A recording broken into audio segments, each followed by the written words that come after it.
One thing I find in January every year, like I feel super behind because I feel like January I should be having all this shit sorted and it's the new year. So for the last couple of years, I've made sort of February the new year.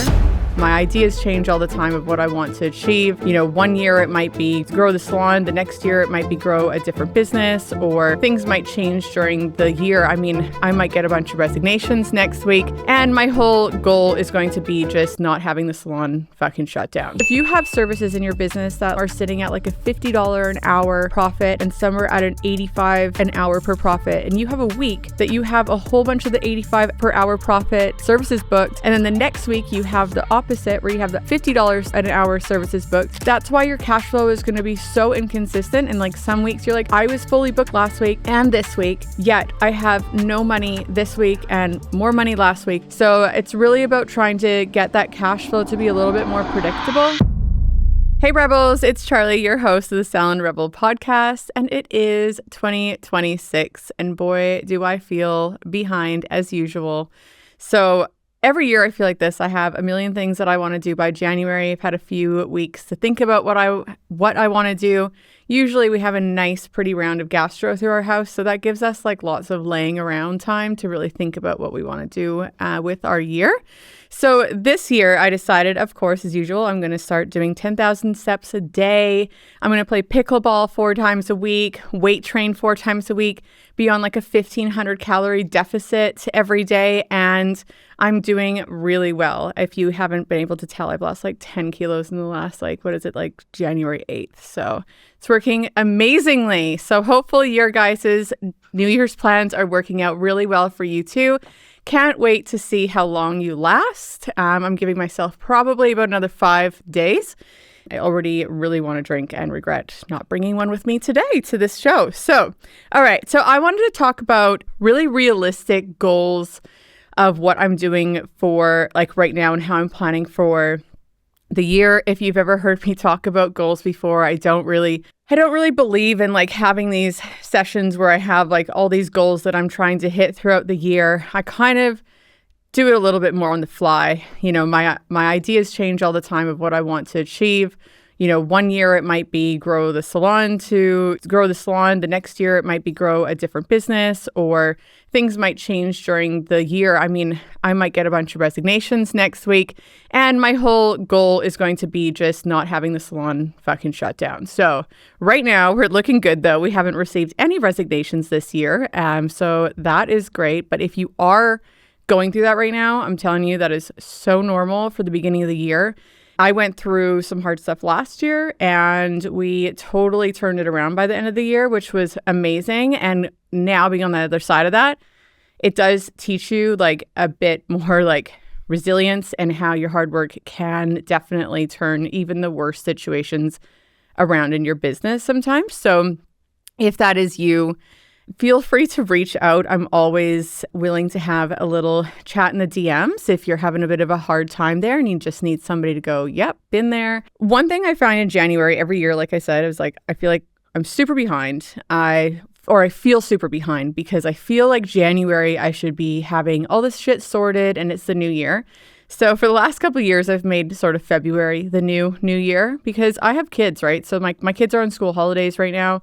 I want to be spending time with them. I also have a heap of motivation that I want to get things done. And so there's definitely that bit of the struggle there. So I basically just wipe out January as like January. I'm not planning on getting a whole bunch of work done, but I will start prepping and brainstorming things for February so that I know what I'm going to be doing. And I'll focus on January on a couple things that will actually move the needle in my business. And when I say move the needle, I mean more move revenue or be better for cash flow. So anything that I can clean up so that my quarter, which might be a slower quarter, ends up being a little bit more protected, I will concentrate on that. So the first thing that I do and will do is I use something called my CEO planner. Now, if you don't have it already, we sent out an email a little while ago on our subscribers and gave it to everybody. But if you'd like a copy of it, please feel free to send us an email or hit one of the links. We might put it in one of the links for you guys. If it's not there, just send us a DM. It's free. It's a great little tool that you can use to plan. Just basically do a planning session with yourself of what you need to do and what to do first and what to do later. So what it is it's like a template. You dump all of your ideas on it. So all the things that you want to be doing for your business, you know how every time you think of something, you're like, that's a good idea. That's a good idea.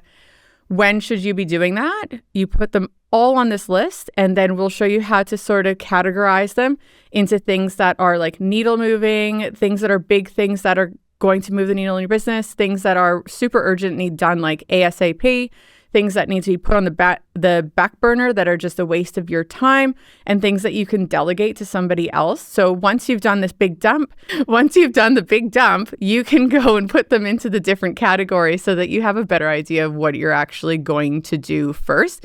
This is the easiest way to me to just get a little bit more organized and not get just overwhelmed with how many things that you could be doing. And that way you can actually work on things that you really should be working on first. All right. So once I've done that, I look at what am I going to do next? And I start delegating things. So the things that I will be doing this month, first of all, it's going to be the ATO and dealing with the fact that we're going to have our biggest BAS come in the smallest quarter, right? So we're going to have our biggest BAS due at a time that the cash flow is probably not going to be, there's no way it's going to be as good as it was last quarter with December, right? And November, December bookings. So what I do now is I make sure that all of my auto transfers that I have on, that I'm putting money aside for all of my taxes. And I've just changed from, so what I used to do is I used to send money straight to the ATO. I did that for years, and it was a great strategy for me because I always had money in there. I never felt like I was shortchanged because the money was always there. And yes, it's not great if you have like what is it called? Not an overdraft account. The account where you have, what's the account called? Offset account. Yes. When you have an offset account and you have money in there, you save money on the interest on your mortgage, which is great. However, it still really feels like such a sting when you have to give that money to the ATO for massive like GST invoices. So I actually like to put some money straight into the ATO to just lessen the load of that. And I put in for my husband and myself. Every single week, we send it straight to the ATO. When those quarterly installments come in, it's just so much better because we have money in there. We usually have excess money, and then we can move it around to other accounts as needed. So that's something that I do firsthand because I want to make sure that when that big BAS comes through, that I'm not going to feel like, oh my gosh, I wasn't able to save money for that or got used up on something else. Like we might be investing in a lot more education in the first quarter and things like that. So I just want to make sure that I'm not going to feel the sting of that. So that's number one. Number two is going to be going through all of our pricing and our breakevens. So I will use our pricing program, the one that we have on our site available. If this is something that's interesting to you, please jump online and have a look at it. It's such a useful tool. I use it every single year, all throughout the year, but I do a big audit on my prices every year. So I'll run through all of our breakevens. I'll go on our profit and loss, take off all of our expenses through the year, find out what inflation cost me from last year. So what the expenses were for 2025 versus 2024. I'll get an actual percent of how much stuff went up. Like maybe it's 10% overall, which always makes a lot more sense where you're like, wow, like I was wondering why it didn't seem like the cash flow was working as well at the end of the year or whatever it was. And then I will adjust my pricing depending on a few things. So one thing is going to be our breakevens. How much has expenses gone up? What can I save money on this year? Where can I make any changes that would really help us? You know, some things will happen like our rent will go up because you might have a rent review or whatever it is. But what of those things can I maybe look at fixing? Then when we're doing our pricing, we're going to look at our pricing. We're going to look at our hourly profit per service and our profit percent per service. And we're going to adjust depending on what the lowest services are. So there'll be some services in my business that are absolutely killing it where it comes to our profit percent and our profit per hour. And there'll be a few services that I'd like to get up a little bit higher. So I'll look at increasing those services. over just doing a full price increase across the board, because I really want to make sure that we have more of an even profit amount throughout our services. So I want to make sure that people that are coming in for like a half a head of foils or a full head of foils at an hourly rate is a similar amount, so that when I'm advertising different things or depending on what people are booking with, my cash flow is a little bit more consistent. So if you have services in your business that like some of them are sitting at like a $50 an hour per hour profit and some are at an $85 an hour per profit, and you have a week that you have a whole bunch of the $85 per hour profit services booked, and then the next week you have the opposite where you have the $50 an hour services booked, that's why your cash flow is going to be so inconsistent. And like some weeks you're like, I was fully booked last week and this week, yet I have no money this week and more money last week or whatever. So trying to get those more consistent is going to really help myself understand like how much money we're going to have left so that I can reinvest back into my business, give raises, go on holidays, whatever I want. So it's really about trying to get that cash flow to be a little bit more predictable. And I find that really helps. So I'll go through the services, find the lowest ones and really work on them and, check to see, can I raise the bar on this? Or is there services in my business that I need to just fully cut? Because some services are just not worth doing. We're cutting a couple services that we have on our menu right now for that exact reason. I just find that they're not profitable enough. They confuse clients. Maybe they don't give the results that somebody needs because, for example, we have like a frizz tamer. We have a frizz tamer treatment. It is a quick treatment that people can get to reduce a little bit of frizz. But when they book it in, they're expecting a bigger result, even though it's just a treatment. It's like an extra 30 minutes. It doesn't cost very much money, but people are a little bit disappointed with the result, and it's not a very profitable service. So I'm going to scrap that and only keep the next one up, which is going to give people a better result. Yes, it costs more, but clients are going to be happier. So it doesn't really make sense to me to keep a service around that isn't killing it in like any way, shape, and form. So I'm going to get rid of that. So once I've gone through all of my pricing, I'm super stoked about that. I know that that's sort of set for the year, but if I need to make any changes on that, say we have a new service we want to add, or we add in another tier, we can check that. So we have all tiered pricing. So everybody has, I think we have about 6 tiers. And so we've got different stylists on different tiers. So I've got to make sure that all of those line up with our goals. And before that, we will check our campaigns are all running smoothly, but we'll go back to our campaigns as well. So if you are running ad campaigns, I would have a quick look at those, because if they're already up and running or you've got somebody doing that, like adding in some fresh creative, making sure that you are not stopping your ads right now. You might be still busy after the Christmas break and think, I don't need to be doing ads right now, but it's probably coming. It might be around the corner, but I don't think that at any time is a good time to like turn off your ads completely unless you have a really small team. You are booked up like 8 to 12 weeks in advance. There's no room for new clients. You have no staff to take on new clients. If you have a team that you can book things in that week, like I would be running ads all the time. Now we run Meta ads and Google ads. We run that for other salons as well. And we'll be just having a good look over our ads, what our strategy is for this next quarter. Once we do our pricing, I'm going to have a look at what exactly I want to be promoting, because I want to be promoting the services that are going to make us the most money in this next quarter, because it is a harder quarter. So it doesn't make any sense for me ever really to be promoting services that aren't as profitable. But like I said, if you've got really low end services, you probably want to look at really raising the bar on them or scrapping them altogether anyways.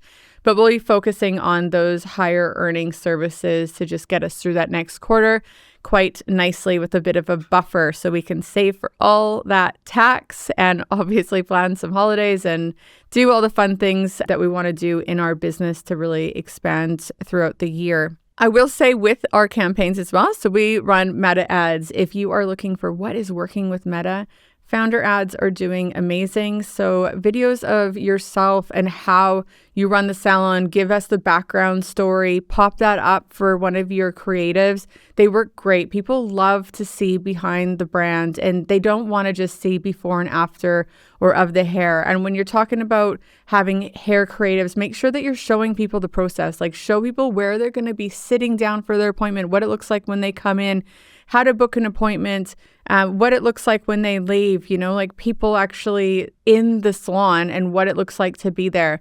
It works a lot better than any sort of static images. You don't need to do discounts, anything like that. You just really want to show that behind the scenes and that experience for clients so that they know what to expect when they're visiting your business. And the last thing that I will be doing this month in order to get ready next month is I'm just starting to really think about my team structure. So what do I want the structure to be for this year? What does that look like depending on who is on my team at this time?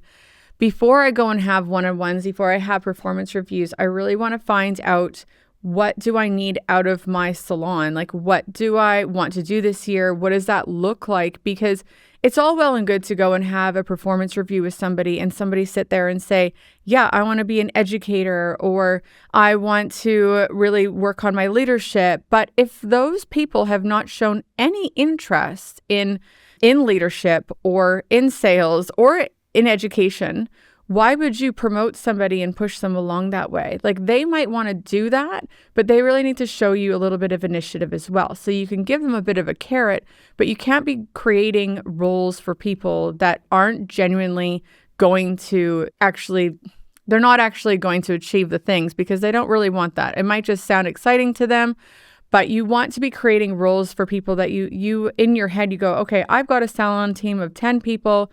Maybe my manager left last year, or maybe this and this is missing from my team. How can I create that? And who in my team would be a good fit for those positions rather than taking the person and finding them a position for them? So I know it's great to be able to sit down with team members and say, like, what do you want? And trying to support them and really supporting their career goals and where they want to go. It's like, it's a beautiful thing, but at the end of the day, it's your fucking business. And at the end of the day, that person can leave at any time. So you want to make sure that you're setting up your team to help yourself and that those people are fitting into the business rather than you fitting them into it, if that makes sense. So I'll be looking at my team this year. What can I do with the team to get the most out of the team that I have now? And it's going to change. Like every year, that's going to change a bit. People move on. You got new team members in. People step up.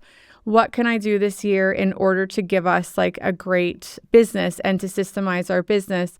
Is there something missing that I can get somebody to be involved with that has shown that she's had an interest in social media or she's had an interest in sales or leadership or whatever it is? Get those people in for those positions that you want to create. So that's what I'll be doing this year. In the beginning of the year is really just trying to think about the structure, making sure my ads are doing well, making sure money's going to the ATO, just like a bit of a good overall cleanup before I really start any bigger projects. So we start mentorship with clients. That is a new service that I'm offering. We don't start that until February for the exact reason is like January is hectic. And also in January, like I've got kids, I want to spend time with them. I want to have that balance and I want to have free time. And I think sometimes we think that free time means that there's time that you can book more things in, but your free time is just as important as any other time that's booked. Just because it's free doesn't mean you're not busy. Like you can be busy being free, right? So make sure that you're not overstretching yourself and not having that time where you can decide what you want to do that day. Or if something happens and you have to fix something that you don't have free time blocked in, I think it can be really stressful as a salon owner, especially if you're a salon owner and a parent, to be trying to parent your kids, have a good time on their break, and managing a business and the expectations as well.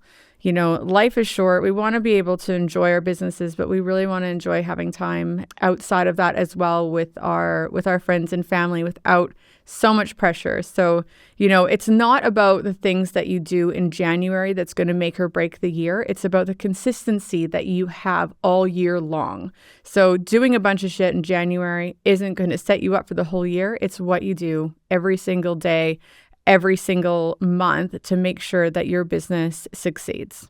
Cool. Thanks, guys, and we'll see you again next time.